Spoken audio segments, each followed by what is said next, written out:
ब्रह्मानन्दं परमसुखदं केवलं ज्ञानमूर्ति द्वन्द्वातीतं गगनसदृशं तत्त्वमस्यादिलक्ष्यम् एकं नित्यं विमलमचलं सर्वधी साक्षिभूतम् भावातीतं त्रिगुणरहितं सद्गुरुं तं नमामि। ॐ पाठाय प्रतिबोधितां भगवता नारायणेन स्वयं व्यासेन ग्रथितां पुराणमुनिना मध्ये महाभारतम् अद्वैतामृतवर्षिणीं भगवतीम् अष्टादशाध्यायिनीम् अम्ब त्वामनुसन्दधामि भगवद्गीते भवद्वेषिणीम्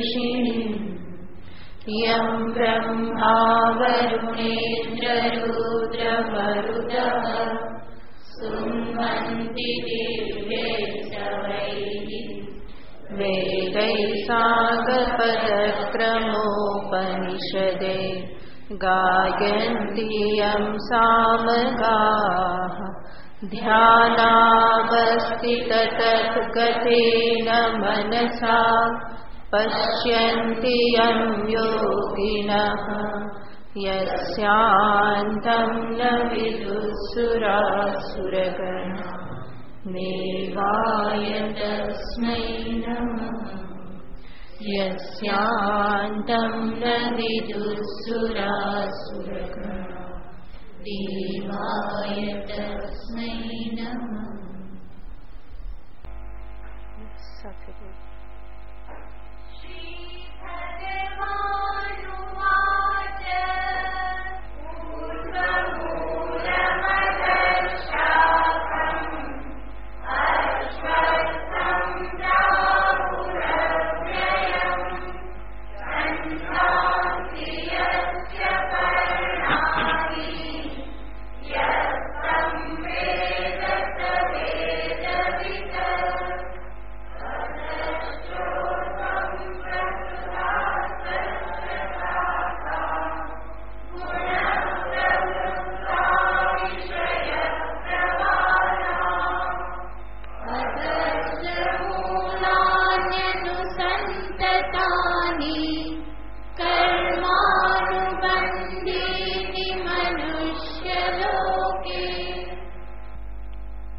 અધ્યાયના પ્રારંભમાં શ્રી કૃષ્ણચંદ્ર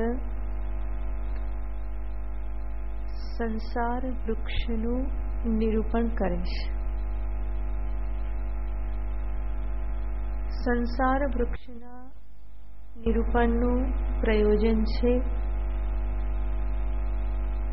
એનું વર્ણન સાંભળીને અંતરમાં વૈરાગ્ય પ્રાપ્ત થાય અને વૈરાગ્ય પ્રાપ્ત થાય તો અંતરમાં પરમાત્મા માટે જિજ્ઞાસા પ્રાપ્ત થાય. જિજ્ઞાસા પ્રાપ્ત થાય તો જ્ઞાન માટે પ્રયત્ન કરે અને અંતે સાધક સંસારથી મોક્ષને પ્રાપ્ત કરી શકે.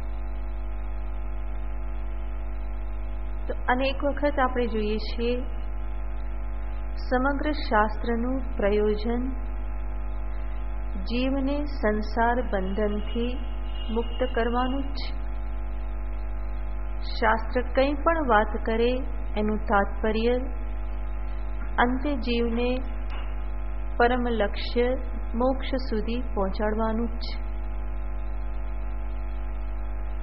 પરમાત્માની વાત કરે તો પણ એ જ પ્રયોજન છે, જગતની વાત કરે તો પણ એ જ પ્રયોજન, જીવની વાત કરે તો પણ પ્રયોજન તો એ જ છે. તો ભગવાન પણ એ જ પ્રયોજનને સામે રાખીને સંસાર વૃક્ષનું નિરૂપણ કરે છે. જેમાં બીજા શ્લોકમાં કહ્યું, અધશ્ચ ઊર્ધ્વમ તસ્ય શાખા પ્રસૃતા તસ્ય વૃક્ષસ્ય તસ્ય અશ્વત્થસ્ય. એવું જે આ સંસાર વૃક્ષ જે છે એની શાખાઓ અધઃ ચ ઊર્ધ્વમ પ્રસૃતા, નીચે અને ઉપર ફેલાયેલી છે. નીચે અને ઉપર ફેલાયેલી છે એનો અર્થ છે મનુષ્ય શરીર જે છે મર્ત્યલોકમાં, એનાથી ઉપર શાખા છે દેવાદિલોકમાં દેવાદી શરીર, અને અધઃ એટલે કે નીચે ફેલાયેલી શાખા છે અધોલોકગત યોનિ અથવા તો નિકૃષ્ટ યોનિ, પશુ પંખી સ્થાવરાદિ યોનિ. એ બધી આ સંસાર વૃક્ષની અધશાખા છે. તો આવી ઉપર અને નીચે અનેક શાખાઓ ફેલાયેલી છે. અધશ્ચ ઊર્ધ્વમ તસ્ય શાખા પ્રસૃતા, આ શાખા ફેલાયેલી છે. અને કેવી છે? ગુણ પ્રવૃદ્ધા, સત્વ રજસ અને તમો ગુણથી દ્રઢ થયેલી.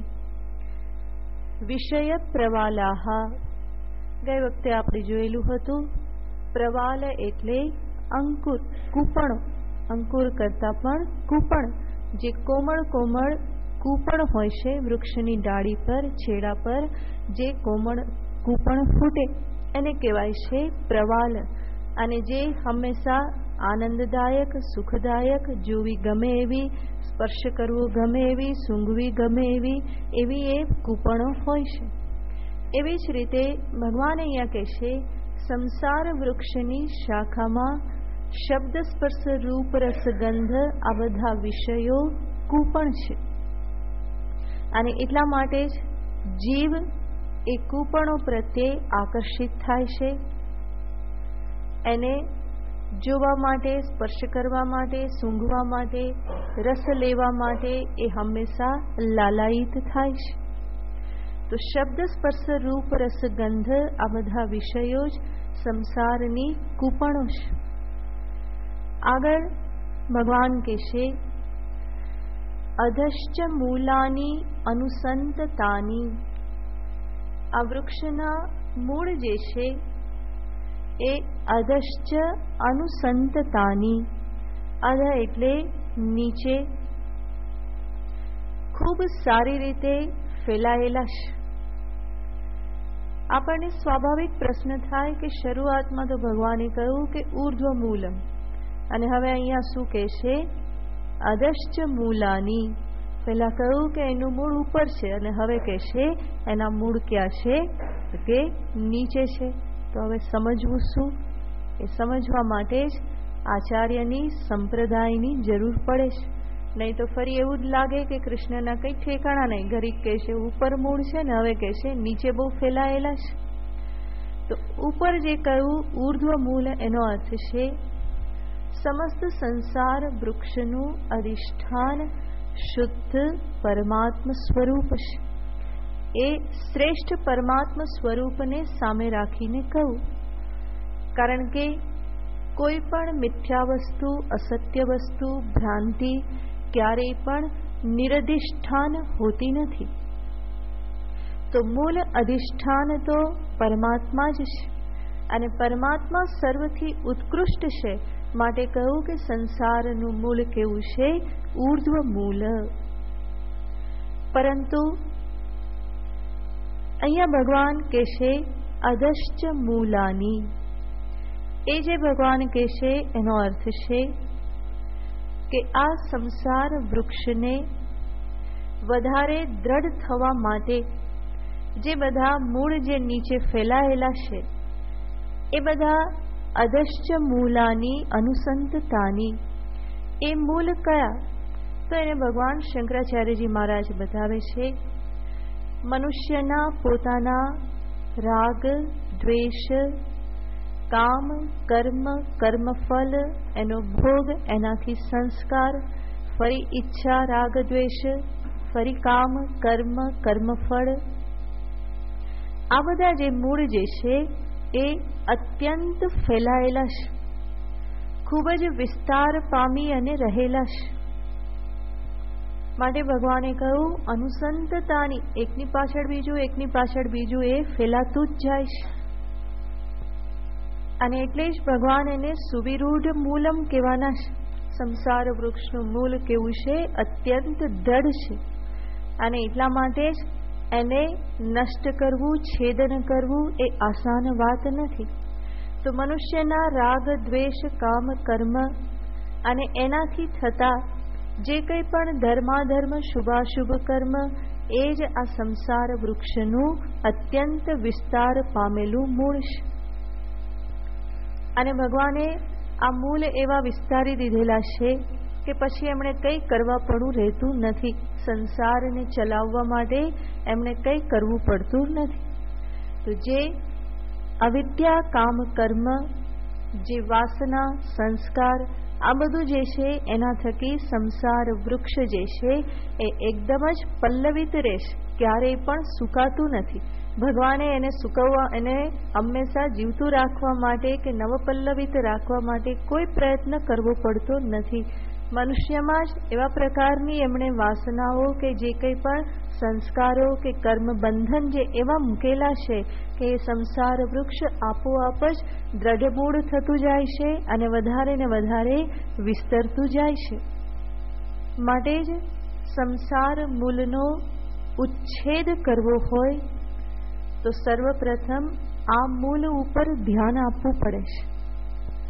એટલું જ નહીં, વધારે વિચાર કરીએ તો ખ્યાલ આવે છે જે આગળ ભગવાને કહ્યું અધશ્ચ ઊર્ધ્વમ, નીચે અને ઉપર બધે શાખા ફેલાયેલી છે. અહીંયા પણ વિચાર કરતા આપણને ખ્યાલ આવે કે એ શાખાનું મૂળ પણ આ મર્ત્યલોકમાં મનુષ્ય દેહમાં જ રહેલું છે. માટે ભગવાન આગળ કહેશે કર્માનુબંધીની મનુષ્ય લોકે. આ જે બધા મૂળ જે છે ક્યાં રહેલા છે? મનુષ્ય લોકમાં. અને મનુષ્ય લોકમાં એ બધા કેવી છે? બધા જે મૂળ જે કયા કેવા છે? કર્માનુબંધીની, કર્મરૂપ, અને એ જ કર્મ પાછળ જતા બંધનરૂપ બનતા જાય છે. મનુષ્ય જન્મમાં જ મનુષ્ય વધારે સારા કર્મ કરી, કર્મ ઉપાસના આદિ કરી અને દેવાદિ શરીરને પ્રાપ્ત કરી શકે છે. એનો અર્થ જે કંઈ પણ ઉર્ધ્વ શાખા છે એનું મૂળ ક્યાં રહેલું છે? આ મનુષ્ય દેહમાં.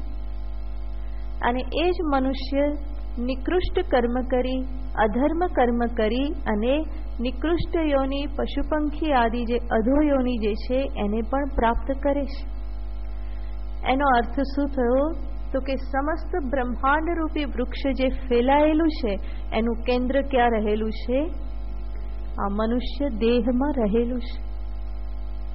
એટલા માટે જ મનુષ્ય પાસે સ્વાતંત્ર્ય છે, ઉપર જવું કે નીચે જવું, કઈ શાખા ફેલાવવી અને કેના ઉપર બેસવું એ મનુષ્ય પાસે સ્વાતંત્ર્ય છે. તો સંસાર વૃક્ષનું મૂળ કેન્દ્ર મનુષ્ય દેહ છે.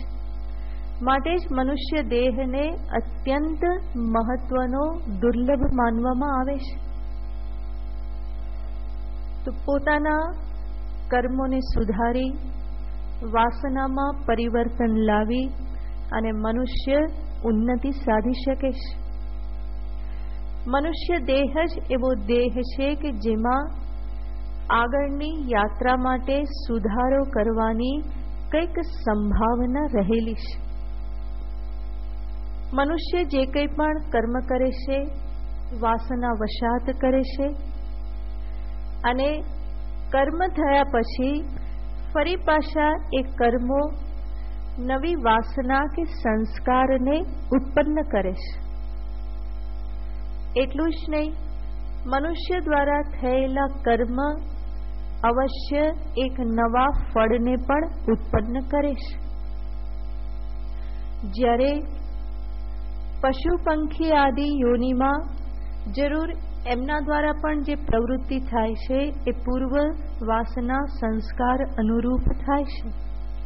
પરંતુ જે પ્રવૃત્તિ થઈ રહેલી છે એમાં અહમ કરતા એવું અભિમાન ન હોવાથી એમના કર્મો કે પ્રવૃત્તિ કોઈ નવા સંસ્કાર કે ફળને ઉત્પન્ન કરતા નથી.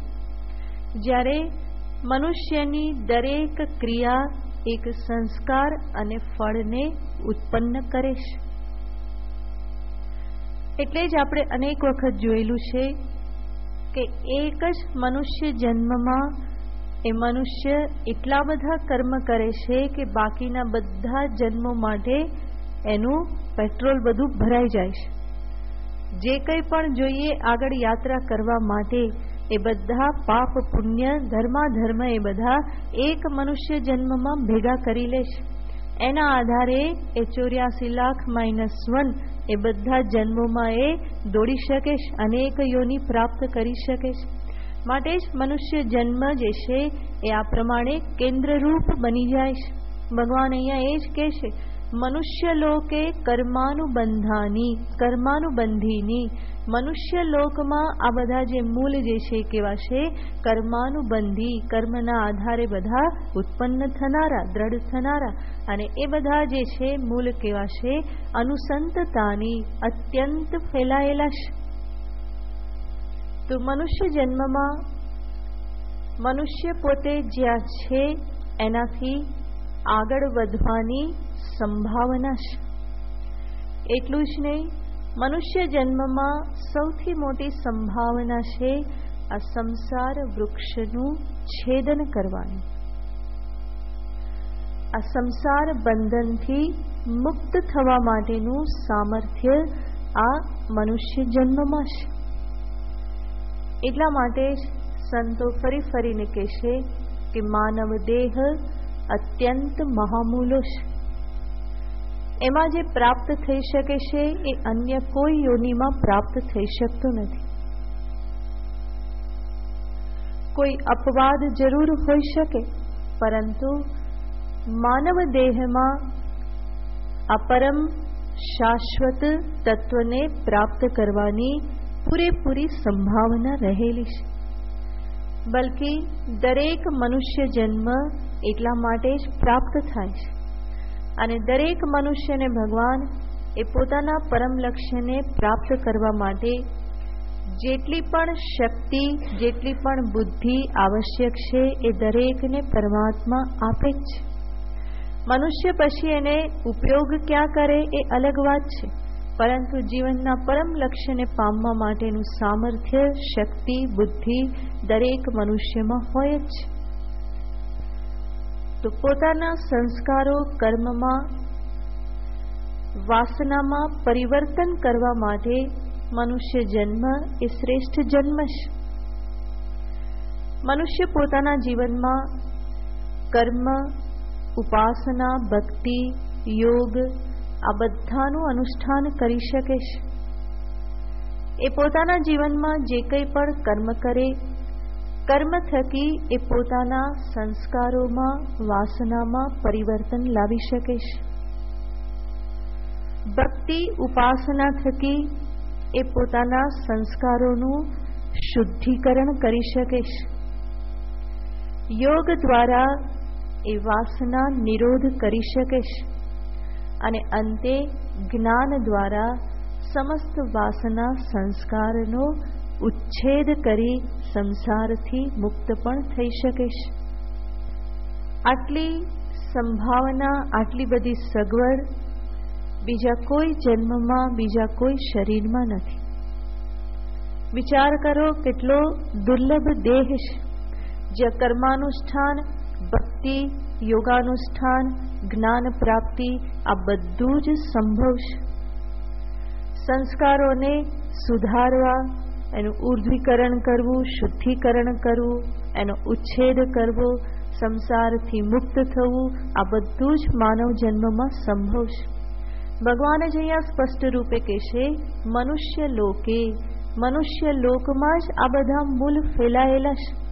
અને એ મનુષ્ય લોકમાં જ આ રાગ દ્વેષ કામ કર્મ આદિ જે મૂળિયા જે દ્રઢ થયેલા છે એનું છેદન કરવાની સંભાવના પણ ત્યાં જ રહેલી છે. તો કર્માનુબંધીની મનુષ્ય લોકે, ભગવાન કહેશે આવા માનવ જન્મનો ઉપયોગ કરી અને પરમ તત્વને જાણી લો. આ બધા જે નીચે ફેલાયેલા મૂળિયા જે છે એને કર્મ ઉપાસના યોગથી શિથિલ કરો અને એને ધીમે ધીમે શિથિલ કરશો, જ્ઞાનથી એનું ઉચ્છેદન કરશો તો પરમ મૂળ જે પરમાત્મા જે છે એ પ્રાપ્ત થઈ જશે. એની સાથે અભિન્નતાને પ્રાપ્ત કરશો. તો આ પ્રમાણે ભગવાન આ શ્લોકમાં કહેશે. હવે આગળના શ્લોકમાં હજુ પણ આ સંસારના સ્વરૂપનું નિરૂપણ કરે છે. ત્રીજો શ્લોક. ન રૂપમસ્યેહ તથોપલભ્યતે નાન્તો ન ચાદિર્ન ચ સંપ્રતિષ્ઠા અશ્વત્થમેनं સુવિરૂઢમૂલં અસંગશસ્ત્રેણ દૃઢેન ચિત્વા. ન રૂપમ અસ્ય ઇહ તથા ઉપલભ્યતે. આ સંસાર વૃક્ષ કેવું છે? ભગવાન કહેશે અસ્ય રૂપમ ન ઉપલભ્યતે. આ સંસારનું કોઈ સ્પષ્ટ રૂપ પ્રાપ્ત થતું નથી. એનો અર્થ સંસાર કેવો છે જેને શાસ્ત્રની ભાષામાં કહેવામાં આવે છે અનિર્વચનીય. નાંતો ન ચાદિર ન સંપ્રતિષ્ઠા. આનો કોઈ અંત નથી, આદિ નથી, એની કોઈ પ્રતિષ્ઠા એટલે કે સત્યતા કંઈ છે નહીં.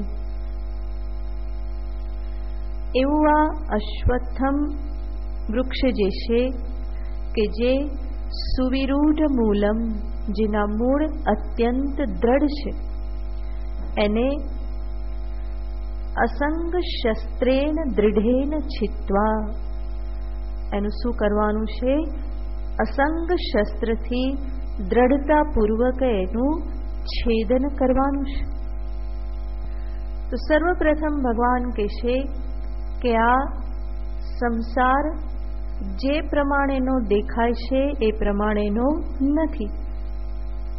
યથા રૂપમ તથા ન ઉપલભ્યતે. જે પ્રમાણેનું રૂપ અત્યારે દેખાય છે એ પ્રમાણેનું રૂપ એનું છે નહીં. એનો અર્થ જેવો દેખાય છે એવો નથી. અને જે વસ્તુ જેવી દેખાય તેવી ન હોય અને છતાં પણ એવી દેખાય તો એને શું કહેવાય? શાસ્ત્રની ભાષામાં એને મિથ્યા કહેવામાં આવે છે. વસ્તુ જેવી દેખાય છે તેવી ન હોય. દેખાય છે એના કરતાં એનું રૂપ કંઈક અલગ પ્રકારનું હોય. તો ભગવાન અહીંયા કહેશે કે જે પ્રમાણેનું રૂપ દેખાય છે તથા રૂપમ ન ઇહ ઉપલભ્યતે. વાસ્તવમાં એનું રૂપ એ પ્રમાણેનું છે નહીં. કેવી રીતનું દેખાય છે? તો કે સત્ય દેખાય છે, પરંતુ વાસ્તવમાં એ સત્ય નથી. તો સ્વરૂપ કેવું છે? ભગવાન શંકરાચાર્યજી મહારાજ કહે છે કે જેવી રીતે મરુભૂમિમાં મૃગજળ દેખાય, જેવી રીતે સ્વપ્ન જગત દેખાય, જેવી રીતે ગંધર્વ નગર દેખાય, જેવી રીતે જાદુગરની ઇન્દ્રજાલ દેખાય, આ બધું જ સ્પષ્ટ દેખાય છે. અને છતાં પણ જ્યારે એની પરીક્ષા કરવા જાઓ તો એમાંનું કંઈ પ્રાપ્ત થઈ શકતું નથી. જેવું રૂપ દેખાય છે એવું રૂપ એનું ઉપલબ્ધ નથી થતું. વસ્તુના બે રૂપ હોય છે. એક તો કહેવાય એનું વ્યાવહારિક રૂપ અને બીજું કહેવાય છે વિચાર સિદ્ધ રૂપ. વ્યાવહારિક રૂપ એનો અર્થ છે જે પ્રમાણે દેખાઈ રહેલું છે અને જે દેખાઈ રહેલું છે એમાં કંઈક વ્યવહાર પણ સંભવ બને છે. તો જેમાં વ્યવહાર સંભવ બને છે એને કહેવાય છે વ્યાવહારિક રૂપ. અને આ વ્યાવહારિક રૂપના સંદર્ભમાં જ જ્યારે આગળ કંઈક વિચાર કરવામાં આવે તો બીજું જ કંઈક હાથમાં આવે અને એ કહેવાય છે એનું વિચાર સિદ્ધ રૂપ. જેમ કે સૂર્યનો ઉદય, સૂર્યનો અસ્ત, આ બધું કેવું છે વ્યાવહારિક દ્રષ્ટિથી. એ ઉદય અસ્તના આધારે દિવસ રાત થાય છે. દિવસ રાતના આધારે અનેક પ્રકારના વ્યવહાર થાય છે. તો આ બધું વ્યાવહારિક જગત છે. પરંતુ સૂર્ય ઉદય કે સૂર્ય અસ્તનો વિચાર કરવામાં આવે તો સૂર્યોદય કે સૂર્યાસ્ત જેવું કંઈ છે એવું કંઈ જ એમાં પ્રાપ્ત થતું નથી. તો એ જે છે એનું વિચાર સિદ્ધ રૂપ કહેવાય. રજ્જુમાં દેખાતો સર્પ એને એક દ્રષ્ટિએ પ્રાતિભાસિક છે, પણ એને વ્યાવહારિક રીતે આપણે જોઈએ તો એને જોવાથી ભાગવાનો વ્યવહાર થાય, શરીરમાં પસીનો વળે, બૂમાબૂમ થાય, આ બધો વ્યવહાર સંભવ બને છે. પરંતુ ત્યાં જ જ્યારે પ્રકાશ સાથે જોવામાં આવે તો શું દેખાય છે? રજ્જુ. એ રજ્જુ જે છે એ વિચાર સિદ્ધ છે. એવી જ રીતે સંસારના સંબંધમાં પણ દેખાય છે, વ્યવહાર થાય છે, બરાબર છે. ઘણા લોકો દલીલ કરતા હોય છે કે આટલો બધો વ્યવહાર સંસારમાં જગતમાં થાય છે, માટે જગત કેવું હોવું જોઈએ? સત્ય હોવું જોઈએ. વ્યવહાર થાય છે માટે જ જગત સત્ય હોવું જોઈએ. શાસ્ત્ર કહેશે કે વ્યવહાર થાય છે માટે જે કેવું છે મિથ્યા છે, અસત્ય છે. કારણ કે વ્યવહાર હંમેશા મિથ્યામાં જ સંભવ બને. પરમ સત્ય શુદ્ધ ચૈતન્ય પરમાત્મા સ્વરૂપ જે છે એમાં કોઈ વ્યવહાર સંભવ નથી. માટે એના માટે ઉપનિષદ શબ્દ વાપરે છે અવ્યવહાર્યમ. એ તત્વ કેવું છે? અવ્યવહાર્ય છે. સચ્ચિત આનંદ ઘન બ્રહ્મ જે છે એનો તમે શું ઉપયોગ કરો?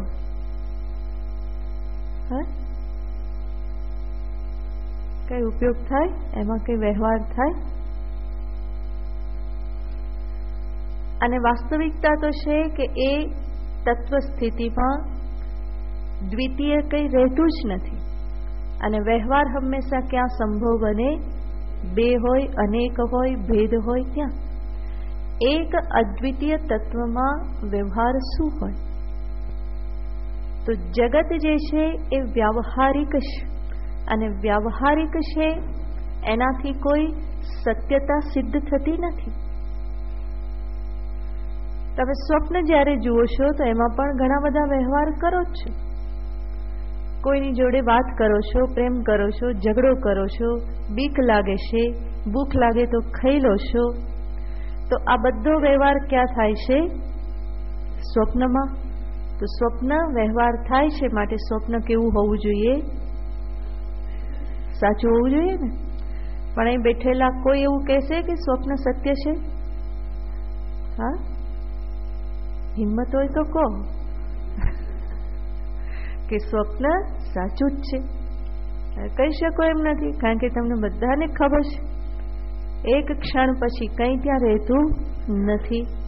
તો વ્યવહાર તો બધો થતો જ તો સર્વ વ્યવહાર થાય છે છતાં પણ સ્વપ્ન કેવું છે? સત્ય નથી, મિથ્યા છે. એનો અર્થ શું થયો? વ્યવહાર થવાપણું એ કોઈ સત્યતા માટે કારણ નથી.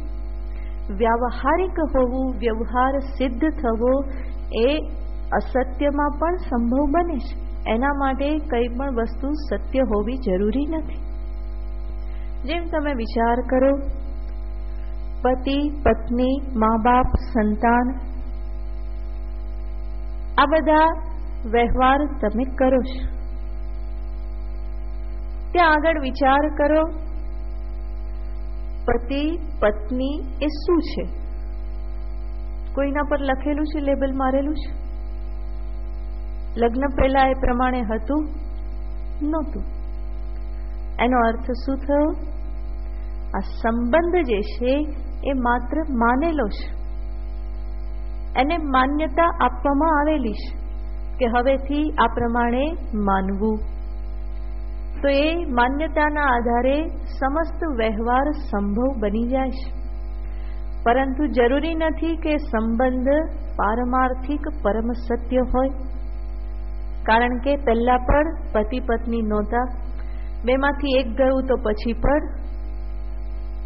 નથી ને. આદાવંતે ચ યન્નાસ્તિ વર્તમાનેપી તત્તથા. જે પહેલા પણ નહોતા પછી પણ નહોતા તો વચ્ચે પણ કેવા માનવાના? વચ્ચેના થોડા સમય માટે સાચું થોડું થઈ જાય છે. તો આ બધા સંબંધો જે છે એનું પણ માત્ર વ્યાવહારિક રૂપ છે. વ્યવહારને માટે એ બધાને માની લેવામાં આવેલા છે. તો માની લીધેલું છે એનાથી બધો વ્યવહાર સંભવ બની જાય છે. એના માટે કોઈ પરમ સત્યતા હોવી જરૂરી નથી. બાકી પતિ પત્ની લગ્ન કરવાથી શરીરમાં શું ફેર પડી જાય છે? કઈ ફેર પડતો નથી. જે છે એ જ પંચમહાભૂતનું પહેલા હતું, પછી પણ શું રહેશે? પંચમહાભૂતનું જ રહેશે. પણ એક વ્યવસ્થાને અર્થે, વ્યવહારને અર્થે એ સંબંધને દર્શાવવામાં આવેલો છે. અને એ સંબંધ થકી અનેક વ્યવહાર પણ થઈ જાય છે. તો એ વ્યવહાર થવા માટે સત્યતા હોવી કોઈ અનિવાર્ય નથી. જાગ્રત જગત પણ વ્યવહારિક છે એટલા માત્રથી એ સત્ય છે એવું સિદ્ધ થઈ શકે નહીં. વિચાર નથી કરતા એ લોકો જ આ પ્રમાણે દલીલ કરે કે બધો વ્યવહાર થાય છે માટે જગત કેવું હોવું જોઈએ? સત્ય હોવું જોઈએ. શાસ્ત્ર તરત જ એ જ હેતુને લઈને કહેશે કે માટે જ સત્ય નથી. કોઈ કે આ જગત બધું આટલું બધું દેખાય છે ને તમે કહો છો ખોટું છે. શાસ્ત્ર કહે છે દેખાય છે માટે જ ખોટું છે. તો અજ્ઞાની કહે છે દેખાય છે માટે સાચું હોવું જોઈએ. શાસ્ત્ર શું કહે છે? દેખાય છે માટે જ એ કેવું છે? ખોટું છે. સ્વપ્ન નથી દેખાતું? દેખાય છે. તો દેખાવા માત્રથી, દ્રશ્ય હોવાથી કઈ સત્ય થઈ જતું નથી. જાગ્રત જગત મિથ્યા દ્રશ્યત્વાત સ્વપ્ન દ્રશ્યવત અનુમાનથી સિદ્ધ થઈ જાય છે. તો ભગવાન અહીંયા એ જ દર્શાવવા માંગે છે કે આ સંસાર વૃક્ષ જગત જે છે, જેવું રૂપ દેખાય છે એવું એનું કોઈ રૂપ ઉપલબ્ધ થતું નથી. વાસ્તવમાં એ પ્રમાણેનું સ્વરૂપ એનું નથી. જે તમે જુઓ છો એ અવિચાર સિદ્ધ સ્વરૂપ છે. એના ઉપર વિચાર કરશો તો જ એનું જે સાચું સ્વરૂપ જે છે એ ઉપલબ્ધ થશે. બાકી વ્યવહાર કરતા રહો એટલા માત્રથી સત્યતા સુધી પહોંચાશે નહીં. મિથ્યામાં સમસ્ત વ્યવહાર થઈ શકે, બલકે મિથ્યામાં જ વ્યવહાર થઈ શકે, પરમ સત્યમાં કોઈ વ્યવહાર થવો સંભવ નથી. તો ન રૂપ અહ ઇહ તથા ઉપલભ્યતે, એ પ્રમાણેનું રૂપ અહીંયા ઉપલબ્ધ થતું નથી. જેવું દેખાય છે એ પ્રમાણેનું એ નથી. માટે જ એક જ જગત અવિવેકીને જુદું દેખાય છે, વિવેકીને પણ જુદું દેખાય છે. અવિવેકી માત્ર એના વ્યવહારિક રૂપને જુએ છે, વિવેકી એના વિચાર સિદ્ધ રૂપનું દર્શન કરે છે. અને આ સંસાર વૃક્ષ જે છે, માયામય સંસાર વૃક્ષ કે છે, એનો કોઈ અંત નથી કે આદિ પણ નથી. એનો આદિ શરૂઆત ક્યાંથી થયું ખબર નથી, અને એનો અંત નથી. એનો અર્થ જ્યાં સુધી જ્ઞાન પ્રાપ્ત નહીં થાય ત્યાં સુધી આ સંસાર ભ્રાંતિ નિવૃત્ત થતી નથી.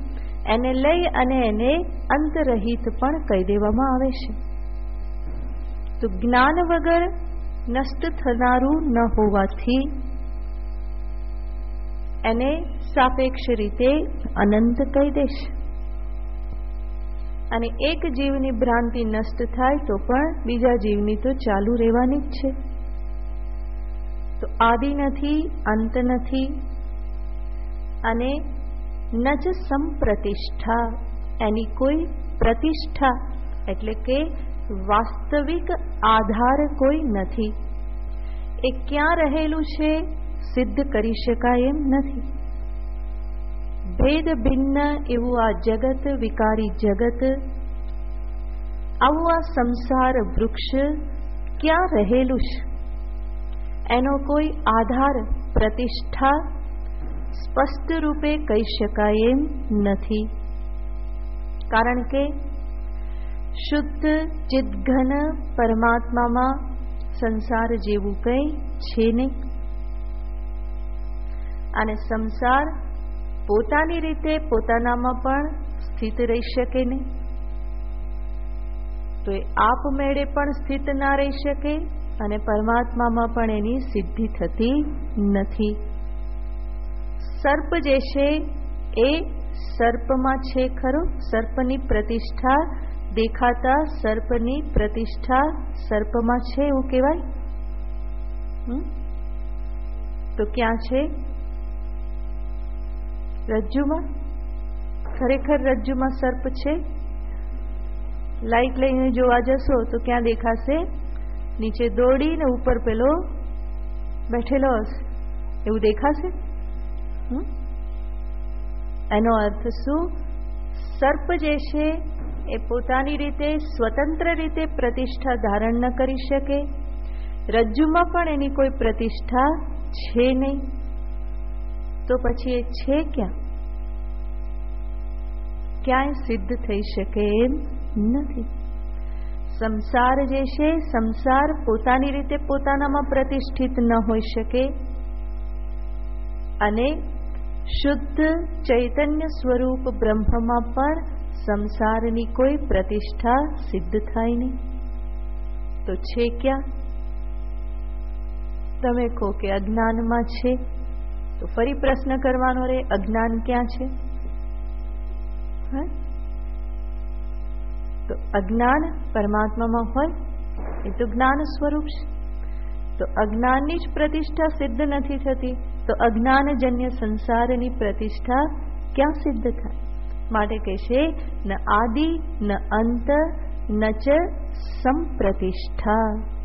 જે કલ્પના ભ્રાંતિ હોય એની કોઈ વાસ્તવમાં પ્રતિષ્ઠા હોતી નથી.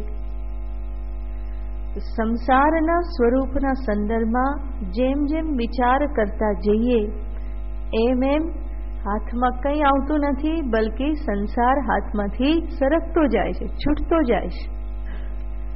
તો અંતે કદલી વૃક્ષવત અસારહ. ભગવાન શંકરાચાર્યજી મહારાજ કહે છે કઠોપનિષદ ભાષ્યમાં કે સંસાર કેવો છે? તો કે કદલી વૃક્ષવત. કદલી વૃક્ષ એટલે કેળાનું વૃક્ષ.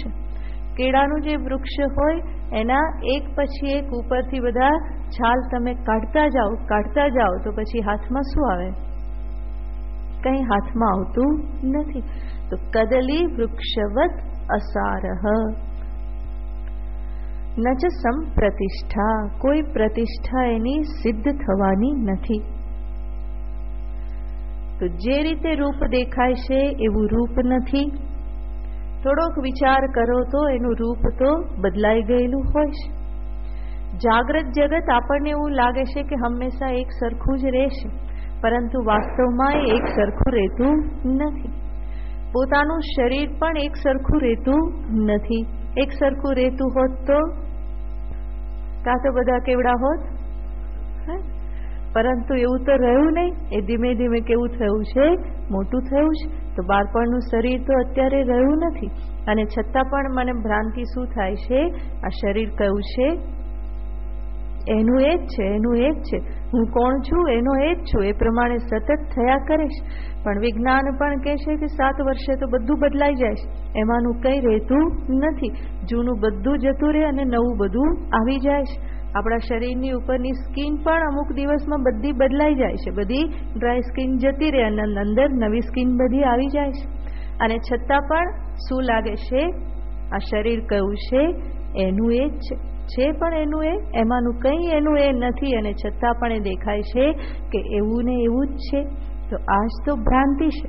સતત બદલાઈ રહેલું છે અને છતાં પણ એમાં ભ્રાંતિ થાય છે કે આ બધું તો એનું એ જ છે અને સાચું જ છે. આને જ તો ભગવાનની માયા કહેવામાં આવે છે. માયાનો અર્થ છે યામા સા માયા, જે વાસ્તવમાં છે નહીં અને છતાં પણ જે દેખાતી જ રહે છે, બંધ થતી નથી. અને આ માયાના ચક્કરમાં જ દરેક જીવ અટવાયેલો છે. ગમે એવો બલવાન હોય, બળવીર હોય, પરંતુ માયાની આગળ તો એ દાસ થઈને રહી જાય છે. એના ચક્કરથી કોઈ બચી શકતું નથી, સિવાય કે એ વિવેક કરે. વિવેક વગર માયામાંથી છૂટવું અસંભવ છે. માટે જ ભગવાન એને કહેશે સુવિરૂઢ મૂલમ. આ તો અત્યંત દ્રઢ છે. વિચાર કરતા આશ્ચર્ય થાય છે કે હકીકતમાં કંઈ ન હોવા છતાં પણ એ બધા જ જીવોને ભગાવી રહેલ છે. કોઈને શાંતિથી બેસવા દેતું નથી. તો માયાનો ચમત્કાર જ આ છે. માટે કોઈ સુભાષિતમાં કહેલું છે કે અનેક પ્રકારની આશારૂપી દોરડાથી બંધાયેલા બધા ભાગમભાગ કરે છે, અને જે આશારૂપી દોરડાથી મુક્ત થઈ ગયેલા છે એ બધા એક જગ્યાએ બેઠેલા છે. તો આમ તો મુક્ત હોય એ દોડવા જોઈએ અને બંધાયેલા હોય એ બેઠા રહેવા જોઈએ, પરંતુ આ સંસાર માયાનું સ્વરૂપ જ કંઈક જુદું છે. જે બંધાયેલા છે એ ભાગમભાગ કરે છે, અને જે મુક્ત જે છે એ એક જગ્યાએ શાંતિથી બેસી જાય છે. તો માયા જે છે અત્યંત પ્રબળ છે. માયા એટલે બીજું કંઈ નથી, પોતાનો અવિવેક છે, પોતાની જ કલ્પના જે છે. જ્યારે જગતના વ્યાવહારિક સ્વરૂપને જ જોવામાં આવે તો એ વ્યાવહારિક સ્વરૂપ જરૂર રાગ, દ્વેષ, મોહ, આસક્તિ, ઈર્ષા આ બધું જ ઉત્પન્ન કરે. વિચાર સિદ્ધ સ્વરૂપ જે છે એ આ બધાની નિવૃત્તિ કરી અને મનને શાંત કરે છે. જ્યારે વ્યાવહારિક પદાર્થોનું દર્શન એ અનેક પ્રકારના વિકારોને અંતરમાં જન્મ આપે છે, અને એ વિકાર ફરી પ્રવૃત્તિને જન્મ આપે છે. પ્રવૃત્તિ ફરી કર્મફળને જન્મ આવે છે. કર્મફળનો ભોગ ફરી સંસ્કાર પણ ઉત્પન્ન કરે છે. તો આ જે લંગર જે છે એ ચાલ્યા જ કરે છે. માટે જ કહેવામાં આવે કે આ માયાથી બચવું હોય તો માયાપતિના શરણમાં જવું, તો જ બચી શકાય. બાકી તો એનો ફેલાવો, એની જાળ જે છે એ અત્યંત દ્રઢ છે. જેમ પહેલા કહ્યું ને કે ગમે એટલો બલવાન હોય તો પણ એ માયાના ચક્કરમાં ફસાય જ છે. કંઈક ધક્કો લાગે ને એવો દોડવા માંડે. આમ તો બલવાન એવો હોય કે 10 જણ ખસેડે તોય ખસે નહીં, પરંતુ અંદરથી જે માયાનો ધક્કો લાગે, જે વાસનાનો ધક્કો લાગે, તો એમાં ખેંચાઈ જાય છે. આપણા શાસ્ત્રોમાં નિરૂપણ આવે છે કે એક વખત આપણા ભીમભાઈને માયા લાગી હતી. તો ભીમ તો કેવા બલવાન છે ને, તો એ બલવાન ભીમને પણ માયાનું દર્શન કરવાની ઈચ્છા થઈ ગઈ.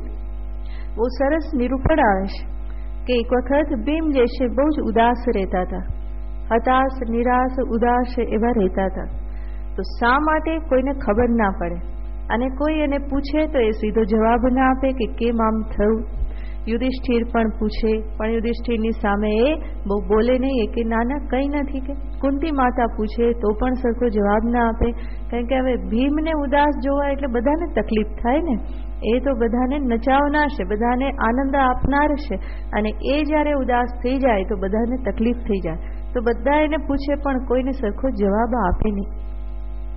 પછી અંતે શરણ કોનું લેવું પડે? ભગવાને કૃષ્ણને કહેવું પડે કે હવે તમે કંઈક બાજી સંભાળો કે આ ભીમભાઈને શું થઈ ગયું, શા માટે આટલા બધા ઉદાસ રહે છે. તો એક વખત ભગવાન કૃષ્ણ ભીમને આ પ્રમાણે એકાંતમાં એને મળે છે. ભીમ પોતે બહુ ઉદાસ રહેતા હતા, અને એટલા માટે ક્યારેક એક વખત વનમાં જતા રહે છે, અને વનમાં જઈ અને પોતાની ઉદાસીને ભૂલવા માટે એ કંઈક ગાવા લાગે છે. ભજન ગાવા લાગે, કીર્તન ગાવા લાગે, જે સામાન્ય મનુષ્ય કરતો હોય. પોતાના મનને બીજે વાળવા માટે શું કરે, કંઈક ગાવા લાગે. તો ભીમ પણ આ પ્રમાણે કંઈક સંકીર્તન કરતા હતા, અને એ જે ત્યાં ગાતા હતા એ પ્રમાણે એટલી વારમાં ત્યાં ભગવાન કૃષ્ણ પહોંચી ગયા. અને ભીમ જે ગાતા હતા બહુ ભાવથી ગાતા, તો ભગવાનને પણ બહુ ખુશી થઈ. એ પણ આંખો બંધ કરીને એના કીર્તનને બહુ જ માણવા લાગ્યા. થોડી વાર થઈ તો ભીમની આંખ ખુલી અને ભગવાન પણ સામે ઉભેલા છે. બહુ પ્રસન્ન થઈ ગયા જોઈને. તો ભગવાને પછી ભીમની સાથે વાત શરૂ કરી, કારણ કે માંડ એકાંત મળ્યું છે. તો ભગવાને પૂછ્યું કે ભાઈ શું વાત છે, કેમ આટલો બધો ઉદાસ તું દેખાય છે? ત્યારે ભીમ કે હવે કૃષ્ણ વાત જવા દે ને, કે કારણ કે ભીમ તો મોટા છે ને, એટલે કૃષ્ણને આ પ્રમાણે કે જવા દો ને, કે હવે વાત કે. તો પણ ભગવાન તો છોડે એમ નથી, કે ના એમ તો ના છૂટાય, કહેવાય બધા ચિંતા કરે છે ને તું કે નહીં તો કેમ ચાલે કે.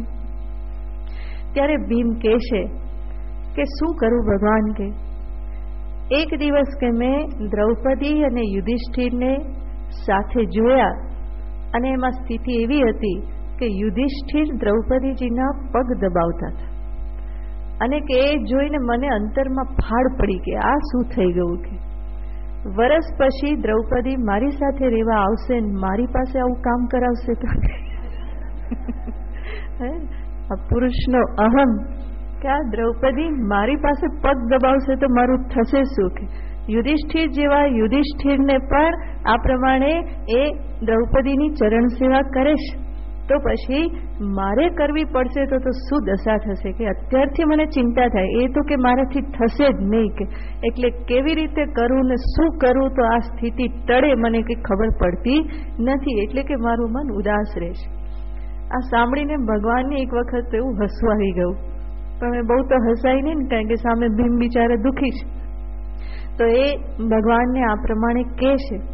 તો ભગવાન કહે કે ભીમ એમાં કે આટલું બધું શું ડરવાનું, કે પ્રેમ હોય તો ક્યારેક કે ચરણે દબાવી લેવાય, કે હું દબાવું જ છું ઘણી વાર. કે તો ભીમ કે ના પ્રભુ મારાથી તો એ થાય નહીં. કે તો ભગવાન કે સારું ભીમ, કઈ ચિંતા ના કર, ચાલ તું સંકીર્તન બહુ સરસ કરતો હતો ને, કે ફરી પાછું શરૂ કરી દે, મને સાંભળવું બહુ ગમ્યું હતું. કે તો ભીમ બિચારો ભોળો હવે ભગવાને કીધું એટલે ફરી પાછું ગાવા લાગ્યો. ભગવાન પણ એના સંકીર્તનને બહુ માણતા હતા. ફરી પૂરું થયું ત્યારે ભગવાન બહુ ખુશ થઈ ગયા અને ભીમને કહે છે કે ભીમ જે જોઈએ તે માગી લે ભાઈ, તને હું આપવા માટે તૈયાર છું અત્યારે. હવે ભીમને શું સૂઝ્યું, તો ભીમ કહેશે કે પ્રભુ બહુ બધા મોટા મોટા ઋષિમુનિઓ અને બધા કહે છે કે તમારી માયા બહુ પ્રબળ છે. મને કે એક વખત તમારી માયા જોવાની ઈચ્છા છે. ભગવાન કે ભીમ હું તારી સામે ઊભો છું, તું મને જો ને, કે આ માયા જોવાની ઈચ્છા શું કરવા કરે. તો કે તમને તો રોજ જોઉં જ છું, કે કેટલી વાર જોયા, કે ક્યારનો જોયા જ કરું છું. કે પણ તમારી માયા નથી જોઈને એની વાતો બહુ સાંભળી છે, કે ભલભલા એ ચક્કરમાં આવી જાય છે. તો કે એવું તો શું છે કે જરા જોઉં તો ખરો. કે કારણ કે પોતાના બળનું અભિમાન ખરો ને, અને એમ કે બધા ચક્કરમાં આવી જાય પરંતુ હું તો ના આવું. કે તો ભગવાન કહે છે કે સારું, કે તું બહુ જીદ કરે તો પછી મારું શું ચાલે.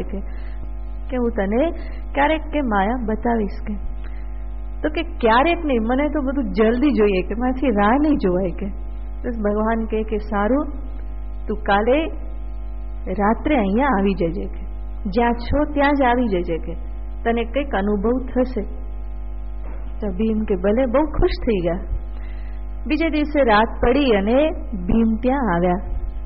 એ જગ્યા એવી હતી કે ખૂબ મોટું વિશાળ મેદાન હતું અને ત્યાં એક બાજુ એક મોટું વૃક્ષ હતું. તો ભગવાને એને કહેલું હતું કે આ જ મેદાન પર તું આવી જજે અને આ જે વૃક્ષ જે છે એના ઉપર તું બેસી જજે, તને માયાના દર્શન થશે. તો ભીમ તો બીજે દિવસે આવીને વૃક્ષ પર બેસી ગયા અને વૃક્ષ પર બેસે ત્યાં જ એણે શું જોયું, તો કે એ મેદાન ઉપર એક બહુ મોટી સભા જાણે કે ભરાવાની છે. એટલી મોટી તૈયારી ત્યાં થઈ ગયેલી છે, એટલા બધા સિંહાસનો ત્યાં રખાયેલા છે અને એ આખો એક સભા મંડપ તૈયાર થઈ ગયેલો છે. એ સભા મંડપ કેવો છે, તો કે વચ્ચે એક સૌથી વિશાળ સોના રૂપાથી જડિત, હીરાથી જડિત એક મોટું સિંહાસન છે. એની બાજુમાં એક બીજું થોડું નાનું સિંહાસન છે.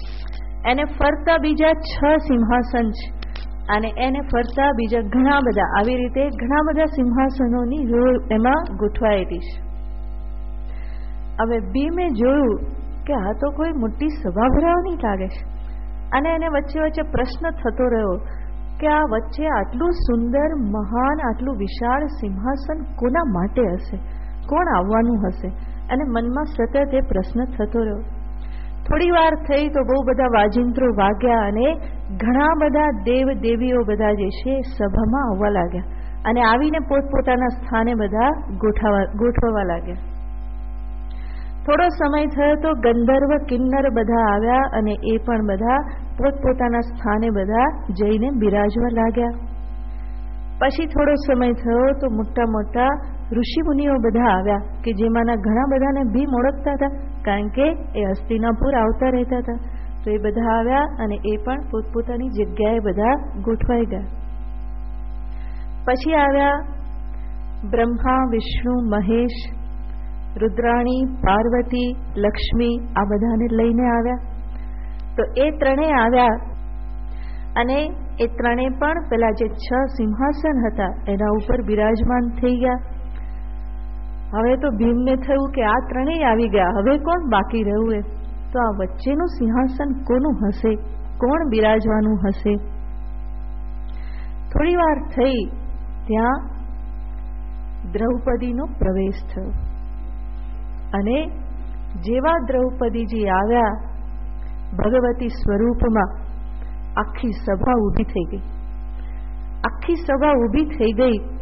બ્રહ્મા, વિષ્ણુ, મહેશ પણ ઊભા થઈ ગયા અને હાથ જોડવા લાગ્યા અને કહે છે કે આ દ્રૌપદી જે છે એને સામા હાથ પણ નહીં જોડ્યા, થોડુંક સ્મિત, કૃપા કટાક્ષ માત્ર એના ઉપર નાખ્યા અને દ્રૌપદીજી આવ્યા અને સૌથી મોટું સિંહાસન હતું જે વિશેષ હતું એના ઉપર બેસી ગયા.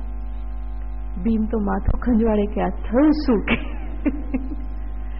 અને થોડી વારમાં ભગવાન કૃષ્ણ આવ્યા અને એ દ્રૌપદીની બાજુમાં જે એનાથી થોડુંક નાનું સિંહાસન હતું ત્યાં જઈને બેઠા. એની સામે પણ દ્રૌપદીએ જરાક સ્મિત રેલાવ્યું, બાકી કઈ આવકાર આપ્યો, બીજું કઈ નહીં કર્યું. તો આ રીતે દ્રૌપદીજી ભગવતીના સ્વરૂપમાં ત્યાં બિરાજમાન થયા. બધાએ ખૂબ ખૂબ એમનો આદર સત્કાર કર્યો. પછી ભગવતી દ્રૌપદી બોલ્યા કે આ સભામાં બધા જ આવી ગયા છે? તો કે હા, બધા આવી ગયા છે, કે ખાલી પાંડવો બાકી છે. એટલી વારમાં પાંડવ બધા આવ્યા, પણ પાંડવમાં 5 હતા ને, કેટલા હતા? એ 4 પાંડવ આવ્યા, દ્રૌપદીની સામે ગયા અને બધા હાથ જોડી જોડીને નમસ્કાર કરે છે. આ જોઈને ભીમને તો અંદર કઈનું કઈ થાય. એને થયું કે હાસ, હું નહોતો સારું થયું. કે તો દ્રૌપદીને બધા નમસ્કાર કરે, પણ દ્રૌપદી કે આ 4 જ કેમ, કોણ નથી 5મું? તો વિચાર કરે હજુ ત્યાં તો નારદજી બેઠા થયા. ભીમ નથી કે. તો દ્રૌપદી કે ક્યાં છે ભીમ? કે કેમ હજુ સુધી નથી આવ્યા? કે આજ્ઞાનું ઉલ્લંઘન કેમ કર્યું? આમ કરીને દ્રૌપદી બોલે તો ભીમને તો થયું કે હવે મળ્યા. કે તો નારદજી કે આમંત્રણ બધાને પહોંચાડવામાં આવ્યું છે, કોઈ બાકી રહ્યું નથી. તો દ્રૌપદી કહેશે ભીમ ક્યાં છે? મને ભીમ જોઈએ. કે એના વગર આ સભા આગળ નહીં ચાલે અને ભીમના લોહી વગર મારું આ જે ખપ્પર જે છે એ ભરાશે નહીં. હા, ભીમને થયું કે મર્યા હવે. તો નારદજી કહેશે કે મને ખબર છે ક્યાં છે. કે દ્રૌપદી કે ક્યાં છે? કે જો પેલા ઝાડ પર બેઠા. અને જેવું આવું કીધું, દ્રૌપદી કે બોલાવો, નીચે ઉતારો એને. આમ કીધું ને ત્યાં તો ભીમને તો આમ શું થઈ ગયું. એને કહું આ ભગવતી મારા લોહીથી ખપ્પર ભરવા માંગે છે તો થશે શું? કે એવી બધી એમને બીક લાગી, એટલો ડર લાગ્યો કે ત્યાં ઝાડ ઉપર બેઠા હતા ને ત્યાં બેભાન થઈ ગયા, નીચે પડ્યા. નીચે પડ્યા અને આંખ ખુલી તો ત્યાં કઈ નહોતું. તો એને થયું કે હાસ, પણ ઘડીકમાં આ બધું ક્યાં જતું રહ્યું એમ. બહુ એમને તો ખરાબ લાગ્યું, બહુ શરમ આવી, બધું જે પોતાને બીક લાગી ને બધું થયું. અને અંદર હજુ બીક તો પેસી જ ગયેલી હતી, કંઈ નથી, પણ એને થયું કે ક્યાંક પેલી ભગવતી હુંકાર કરશે અને ક્યાંક મારા ઉપર ત્રિશૂલ લઈને આવશે તો થશે શું. તો બિચારા એટલા ડરી ગયા અને ડરતા ડરતા છુપાતા છુપાતા ફરી મહેલમાં ગયા. રાત્રે ઊંઘ પણ નહીં આવી, એ જ સપના દેખાયા કર્યા કે પેલી મહામાયા બોલાવે છે. સવારે આવ્યા, કૃષ્ણ આવ્યા અને ભીમને મળ્યા અને પૂછ્યું, ભીમભાઈ હાલત કેમ છે?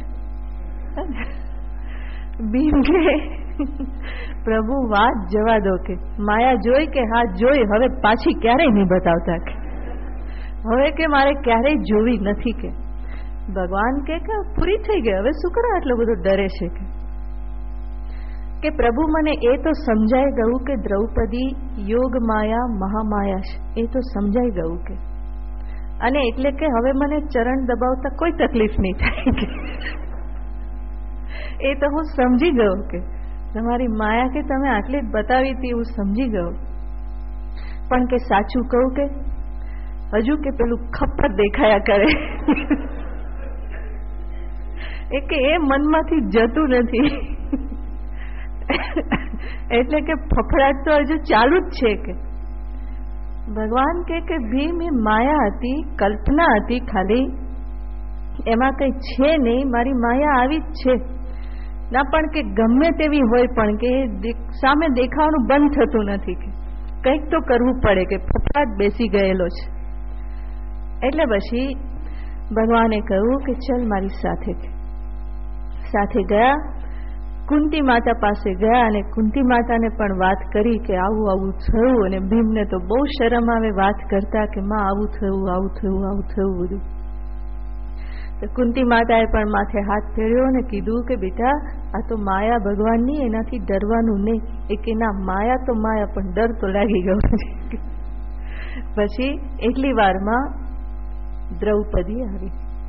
કુંતી માતાને રોજ સવારે પ્રણામ કરવા આવે ને, વંદન કરવા આવે, અને જોતાની સાથે ભીમને તો પરસેવો છૂટવા લાગ્યો. એને થયું કે ક્યાંક અચાનક રાતનું રૂપ ધારણ કરી લે તો અત્યારે તો બરાબર છે, પણ કે આ ગમે ત્યારે એ રૂપ ધારણ કરે ને ગમે ત્યારે મને પેલું ખપ્પર મારી સામે આવે ને ત્રિશૂલ આવી જાય તો થાય શું? તો કુંતી માતા જોડે ભગવાન શ્રી કૃષ્ણે વાત કરી લીધી હતી કંઈક, અને દ્રૌપદીની સાથે સાથે કહી દીધું હતું. એ તો કૃષ્ણના તો નાટક બધા પરફેક્ટ હોય ને, બધું બરાબર એ ભજવે. એટલે જ્યારે કુંતી માતાને દ્રૌપદી પ્રણામ કરવા આવ્યા, એમને ચરણ વંદના કરી, તો કુંતી માતા કહેશે કે દ્રૌપદી તારી પાસેથી હું કંઈક માગવા ઈચ્છું છું. તો દ્રૌપદી કે માં તમારે પૂછવાનું હોય, કે હું તો તમારી જ છું, જે કરવાનું હોય તે મને કહો. તો પછી કુંતી માતા કહે છે કે દ્રૌપદી તારી પાસેથી એક વરદાન માગું છું, કે મારા 5 પુત્રોનું જીવતદાન તું દે, કે એને ક્યારેય પણ મારીશ નહીં, તું જીવનદાન એને પ્રદાન કર. તો દ્રૌપદીને થોડીક વાર તો હસવું આવી ગયું, પણ એ ભીમની પાછળ કૃષ્ણ ઊભા હતા, એને કહી દીધું આ નાટક છે, પૂરું ભજવવાનું છે. એટલે પછી દ્રૌપદી કે માં કૃષ્ણની જેવી મરજી, તમે કીધું એ વરદાન મેં આપ્યું. આટલું કહ્યું પછી ભીમને કંઈક નિરાત થઈ કે હાસ હવે કોઈ ચિંતા નથી. આ બધું શેનાથી થયું યાદ છે ને? આ બધી ઈશ્વરની માયા છે. એ બલબલાને પણ કેવા ચક્કરમાં રાખી દે છે, અને માયા નિવૃત્ત થયા પછી પણ એનો ફફડાટ જાતો નથી. એની અસર જે છે એ બહુ લાંબા સમય સુધી રહે છે. તો એની કોઈ પ્રતિષ્ઠા નથી, એનો કોઈ આદિ નથી, એનો કોઈ અંત નથી. જેવું દેખાય છે એવું એ છે નહીં, અને છતાં પણ મનુષ્ય એને પરમ સત્ય માનીને એમાં ને એમાં અટવાતો રહેશે. કલ્પનાને સત્ય માની લેવામાં આવે તો એ કલ્પના પણ ડરાવનારી બની જાય છે. અને મોટે ભાગે તો મનુષ્યનો ડર કાલ્પનિક જ હોય છે. જેવી સ્થિતિ હોય એના કરતાં એ વધારે કલ્પના કરતો રહેતો હોય અને પરિણામે હંમેશા ડરતો રહેતો હોય છે. તો આજે સંસાર માયા જે છે એ માયાનું કોઈ રૂપ નથી, કોઈ પ્રતિષ્ઠા નથી. માત્ર એ જ્યાં દેખાય છે એ અધિષ્ઠાન પરમ સત્ય પરમાત્મા છે, પરંતુ એ અધિષ્ઠાનમાં પણ માયા જેવું કંઈ છે નહીં. આ પ્રમાણેનું આ માયામય સંસાર વૃક્ષ જે છે તો માયામય કાલ્પનિક જ છે. અને છતાં પણ ભગવાન કહેશે મનુષ્યના અવિવેકના કારણે જ એ કેવું છે, સુવિરૂઢ મૂલમ, એ અત્યંત દ્રઢ મૂલવાળું છે. એટલા માટે તો ભીમ જેવાને પણ નથી દેખાતું, પછી પણ ફફડાટ ચાલુ રહેશે. એના મૂળિયા કેવા જતા રહ્યા છે, બહુ અંદર જતા રહેલા છે. સુવિરૂઢ મૂલમ છે તો ભ્રાંતિ માત્ર, કલ્પના માત્ર, પરંતુ કલ્પનાને જ વર્ષો સુધી સેવવામાં આવે તો પછી એ કેવી લાગવા માંડે છે, સત્ય લાગવા માંડે છે. અને આ તો વર્ષોની જન્મથી આનું તો સેવન થઈ રહેલું છે. માટે એ સંસાર વૃક્ષ ભ્રાંતિ હોવા છતાં પણ સત્ય લાગે છે. અને એને સત્ય માનીને વ્યવહાર કરવાથી જ ભ્રાંતિ વધારે દ્રઢ થતી જાય છે, એના મૂળ પણ વધારે ને વધારે દ્રઢ થતા જાય છે. સુવિરૂઢ મૂલમ. હવે આવા સંસાર વૃક્ષ જે દ્રઢ મૂળથી બરાબર સ્થિર થયેલ છે, એનું છેદન કેવી રીતે થાય, કેવી રીતે ઢીલું પડે, તો ભગવાન કહેશે અસંગ શસ્ત્રેણ દૃઢેન છિત્વા. અસંગ શસ્ત્રથી દ્રઢતાપૂર્વક એનું છેદન કરીને. અસંગ શસ્ત્રનો અહીંયા અર્થ થાય છે વૈરાગ્યરૂપી શસ્ત્રથી. અને એ વૈરાગ્યરૂપી શસ્ત્રને દર્શાવતા ભગવાન શંકરાચાર્યજી મહારાજ કહેશે પુત્રેષણા વિત્તેષણા લોકેષણાભ્યો વ્યુત્થાનમ. આ ત્રણ એષણાથી ઉપર ઉઠવું, અને એ જ છે અસંગ શસ્ત્ર. ત્રણ એષણા એટલે પુત્રેષણા, પુત્રની એષણા, વિત્તેષણા, ધન એષણા, લોકેષણા એટલે પ્રસિદ્ધિની કામના. સંતાન, ધન અને પ્રસિદ્ધિ, આ ત્રણ મુખ્ય એષણાઓ કહેવામાં આવે છે. મનુષ્ય આ ત્રણમાં જ મોટે ભાગે જીવન પૂરું કરતો હોય છે. ધનની એષણા એ પૂરી થાય તો પછી પુત્ર એષણા, અને પુત્ર એષણા પણ પૂરી થઈ જાય અને પછી પણ ધન આદિ વધ્યા, જીવન વધ્યું તો શેની ઈચ્છા થાય છે, પ્રસિદ્ધિની, લોકેષણા, હવે હું લોકોમાં પ્રસિદ્ધ થઉં. તો આ ત્રણની આગળ પાછળ જ મનુષ્યનો વ્યવહાર જે છે એ અટવાયેલો રહેશે. જીવન એમાં ને એમાં જ પૂરું થાય છે. એક જીવનને અનેક જીવન આમાં ને આમાં જ પૂર્ણ કરી દેવામાં આવે છે. અને એનાથી જ તો આ સંસાર વૃક્ષ જે છે વધારે દ્રઢ થતું જાય છે. અને સંસારની કોઈ પણ કામના એવી છે કે કામના પાછી અનેક કામનાને જન્મ આપનાર છે. પુત્ર પુત્રી પુત્રાદિ સંતાન, ધન ગૃહ, આ બધા વિત્ત અને માન પાન પ્રતિષ્ઠા નામ, આ બધી જ છે પ્રસિદ્ધિની કામના, લોકેષણા. મોટે ભાગે સામાન્ય મનુષ્ય પોતાની બુદ્ધિને આ ત્રણમાં જ વાપરે છે. કાં તો ધન કમાવામાં, અને કાં તો પછી લગ્ન કરીને પોતાનો પરિવાર બનાવવામાં, અને એ થયું તો પછી અનેક લોકોની વચ્ચે નામ પ્રસિદ્ધ કરવામાં.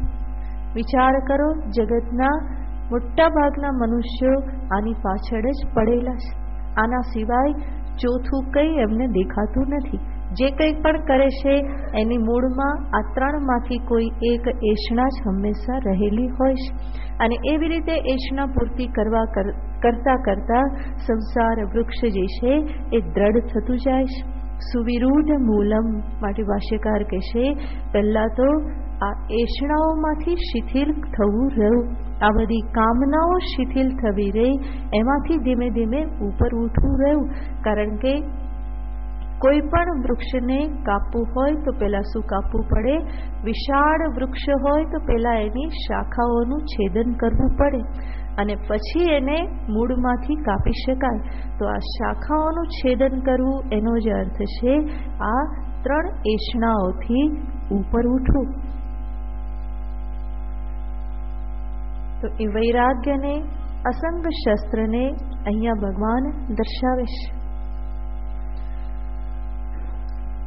અસંગ શસ્ત્રેન, ફરી ભગવાન કહેશે દૃઢેન, એ શસ્ત્ર પણ કેવું હોવું જોઈએ? દૃઢ હોવું જોઈએ. વચ્ચે વચ્ચે સ્મશાન વૈરાગ્ય આવી જાય એટલાથી કામ નહીં ચાલે. વૈરાગ્ય કેવો? દ્રઢ. અને એવો દ્રઢ વૈરાગ્ય વિવેકથી જ પ્રાપ્ત થાય. બાકી તો ઘન વરસે વન પાંગરે, જેવો વરસાદ આવે કે વન પાંગરવા લાગે, ઘાસ બધું ઉગી નીકળે, એવી રીતે જેવી અનુકૂળતા પ્રાપ્ત થઈ તો અંતરમાં બધી વાસનાઓ ફરી બધી ખીલવા લાગે. માટે ત્યાગ ન ટકે વૈરાગ વિના. ખાલી ખાલી ત્યાગ કરી દીધો હોય તો એ ટકતો નથી. તો સામાન્ય વૈરાગ્યથી કામ નહીં ચાલે, સ્મશાન વૈરાગ્યથી કામ ના ચાલે. માટે ભગવાન કહેશે દૃઢેન અસંગ શસ્ત્રેન, દૃઢ એવા અસંગ શસ્ત્રથી એનું ઉચ્છેદન કરવાનું છે. તો વૈરાગ્ય પહેલા આ બધામાંથી વૈરાગ્ય પ્રાપ્ત કરવાનું. એ બધી શાખાઓનું છેદન થાય તો પછી મૂળનું છેદન કરવા માટે પ્રવૃત્ત થઈ શકાય. જેવી રીતે વડલાની વડવાઈઓ જ બધી એટલી બધી આજુબાજુ ફેલાયેલી હોય તો પહેલા તો એનું છેદન કરવું પડે તો પછી મૂળ જે છે ત્યાં સુધી પહોંચી શકાય. તો ભગવાન ભાષ્યકાર અહીંયા કહેશે કે આ એષણાઓથી ઉપર ઉઠવું એ જ છે અસંગ શસ્ત્ર. અને એમાં દ્રઢતા, એ દ્રઢતા એટલે શું છે? તો કે ઈશ્વરાભિમુખતા, પરમાત્માભિમુખ્યતા જે છે એ દ્રઢતા છે. જે કુહાડીથી વૃક્ષ કાપવાનું હોય એ કુહાડી પણ કેવી હોવી જોઈએ? દ્રઢ હોવી જોઈએ. નહીં તો પ્રહાર કરો ને આગળથી ઢીલું ઢીલું હોય તો વૃક્ષ ઉપર કંઈ ફેર નહીં પડે. માટે એ દ્રઢ હોવી જોઈએ અને ફરી ફરીને પ્રહાર થવો જોઈએ. એક કે બે પ્રહાર કરવાથી વૃક્ષનું છેદન ના થઈ જાય, પરંતુ ફરી ફરી એક જ જગ્યાએ ફરી ફરીને એને મારવું પડે, પ્રહાર કરવો પડે. બાકી અલગ અલગ જગ્યાએ કર્યું તો પણ નહીં થાય, પરંતુ એક જ જગ્યાએ એક નિષ્ઠાપૂર્વક એક સ્થાનમાં કુહાડી પ્રહાર કરવાથી વૃક્ષનું છેદન થાય.